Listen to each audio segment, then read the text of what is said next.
건강기능식품 현업인을 위한 채널 건기식 퀘스트입니다. 오늘 진행할 퀘스트는 헷갈리는 단어 3개, 일일 섭취량과 권장 섭취량, 그리고 일일 영양성분 기준치 구분하기 퀘스트입니다. 우선 결론부터 말씀드리면 각각의 구분은 이렇게 될 텐데요. 여기 일일 섭취량부터 시작해 보도록 하겠습니다. 이건 저희 첫 번째 시간에 같이 공부했었던 식품안전나라에서 확인할 수 있었던 원료별 공전 내용인데요. 저희 건강기능식품법 공부할 때 건강기능식품의 기준 및 규격이라는 고시에서도 같은 내용 확인할 수 있었습니다. 방금 말씀드린 첫 번째 영상과 건기식법 영상 안 보셨으면 보고 오시면 더욱 도움이 될 것 같습니다. 그래서 여기에 이 부분을 자세하게 보시면 바로 여기에 일일 섭취량이라는 단어를 확인할 수가 있는데요. 비타민C의 경우 하루에 30에서 1000mg의 일일 섭취량이 정해져 있고 이렇게 섭취했을 경우 위에 있는 기능성 내용을 가진다 라고 식약처가 정해놓은 것을 볼 수가 있습니다. 식품안전나라에서 한번 봤으니까 건강기능식품의 기준 및 규격에서도 한번 볼까요? 거기서 비타민 D를 보니까 120에서 400IU를 섭취했을 때 이러한 기능성 내용을 가질 수 있다고 식약처가 정해놓은 것을 볼 수 있습니다. 즉 일일 섭취량은 식약처가 정해놓은 기능성 내용을 발현할 수 있는 섭취량 이라는 걸 알 수 있고요. 공전 또는 건강기능식품의 기준 및 규격 고시에서 확인했습니다.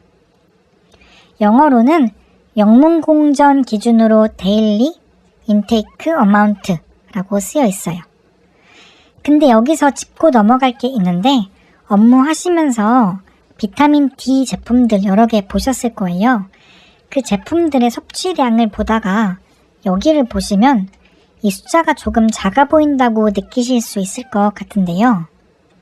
저희 품목 제조 신고 영상에서 이미 신고된 제품명들 확인하는 법 배웠었죠?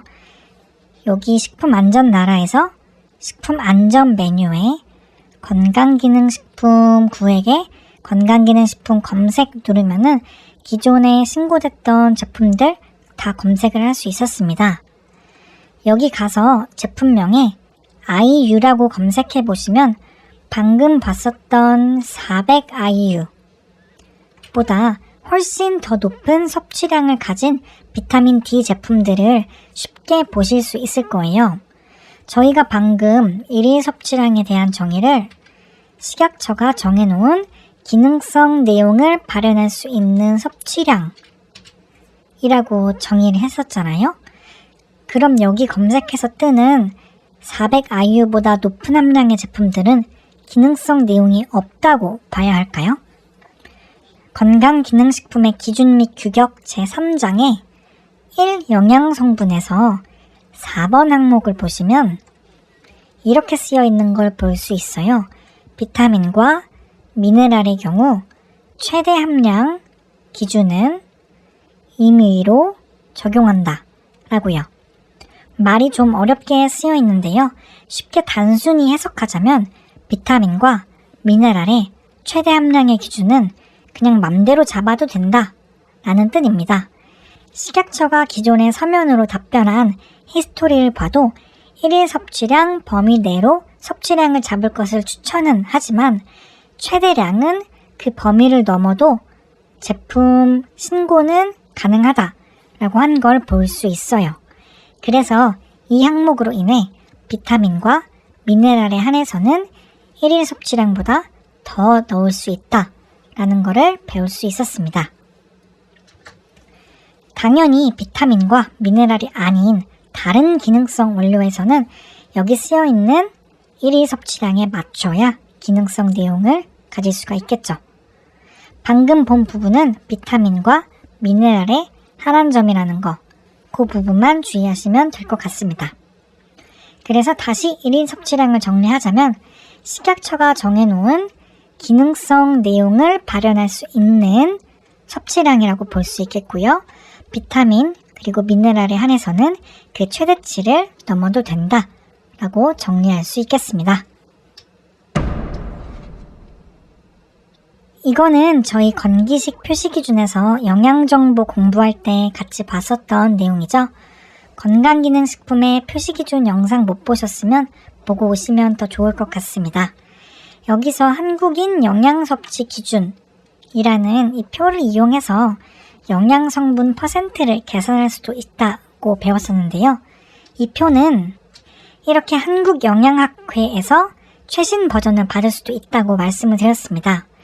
여기 안에 오늘 알아볼 권장섭취량이라는 개념이 등장하는데요. 정의를 보면 이렇게 나와 있습니다. 이것도 조금 어렵게 쓰여 있는데 쉽게 풀어서 읽어보자면 대부분의 사람들에게 필요한 영양 섭취 기준으로 볼 수 있을 것 같아요.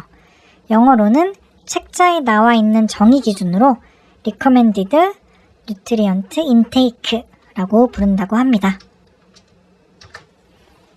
이 권장 섭취량은 건강기능식품 원료들에 대해선 기본적으로 비타민 그리고 미네랄에 적용된다고 볼 수 있는데요. 그렇다고 해서 모든 영양소가 다 권장 섭취량을 가지는 건 아닙니다. 여기만 보더라도 비타민 D는 권장 섭취량이 없는 걸 볼 수 있죠. 건기식 원료 중 비타민, 미네랄이 아닌 다른 곳에서도 권장 섭취량 개념이 등장하는데요.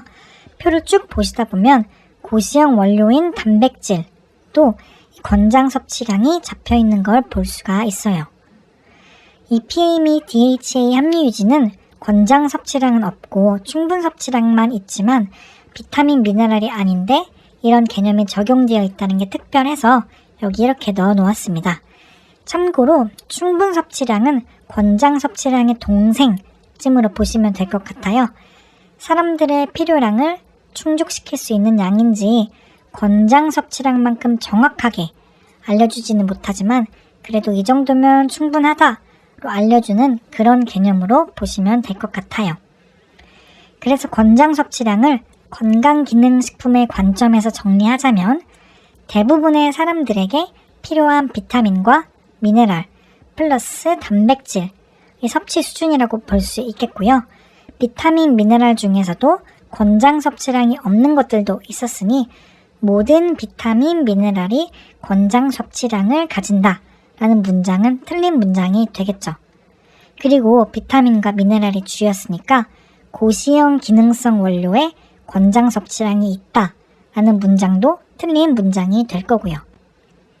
앞서 배웠던 일일 섭취량과 비교해보면 배포하는 기관 자체가 다르고 개념 자체도 아예 다른 걸 볼 수 있습니다. 배포하는 기관 자체가 다르다 보니까 식약처 권장 섭취량, 식약처 충분 섭취량이라는 단어도 앞뒤가 맞지 않는 개념이 되겠죠.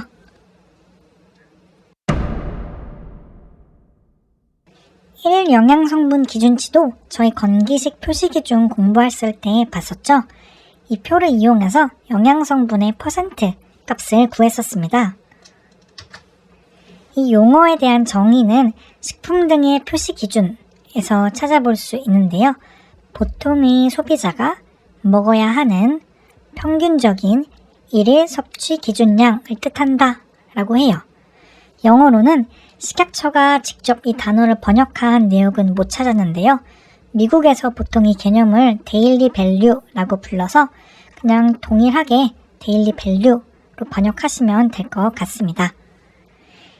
그래서 요거의 내용은 식품표시광고법 시행규칙의 별표 5에서 보실 수 있고요.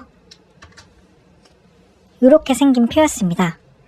이 일일 영양성분 기준치는 사실 개념이 방금 봤었던 한국인 영양섭취 기준과 비슷하기도 하고 실제로 영양정보 표시할 때 둘 다 같은 개념으로 쓰기도 해서 이해하시는데 크게 어렵지는 않으실 것 같아요. 그래서 요점을 정리해서 보자면 권장 섭취량과 일일 영양성분 기준치는 그 컨셉이 비슷한 애들이었고, 이 두 개 안에서의 다른 점은 설정 기관이 다른 게 가장 큰 차이점이었다고 볼 수 있을 것 같고요. 1일 섭취량이란 이 아래 두 개의 개념과는 완전히 다른 종류의 기능성 내용과 관련된 개념이다 라고 볼 수 있을 것 같습니다. 그리고 각각의 개념에 대한 적용 범위도 알아봤었는데요. 기능성 내용이 있는 모든 건기식 원료는 당연히 1일 섭취량을 가지게 될 거고요. 권장 섭취량과 1일 영양성분 기준치는 비타민과 미네랄 위주의 개념이란 걸 배울 수 있었습니다. 이렇게 해서 이번 시간에는 1일 섭취량과 권장 섭취량, 그리고 1일 영양성분 기준치에 대해 각각 알아보고 세 개를 구분하는 법을 배워봤습니다. 오늘 영상 내용에 대해 추가하거나 같이 나눌 지식이 있으시다면 댓글에 공유해 주시면 더 좋을 것 같습니다. 도움이 되셨길 바라며 다음 영상에서 또 뵙도록 하겠습니다. 지금까지 건강기능식품 현업인을 위한 채널 건기식 퀘스트였습니다. 감사합니다.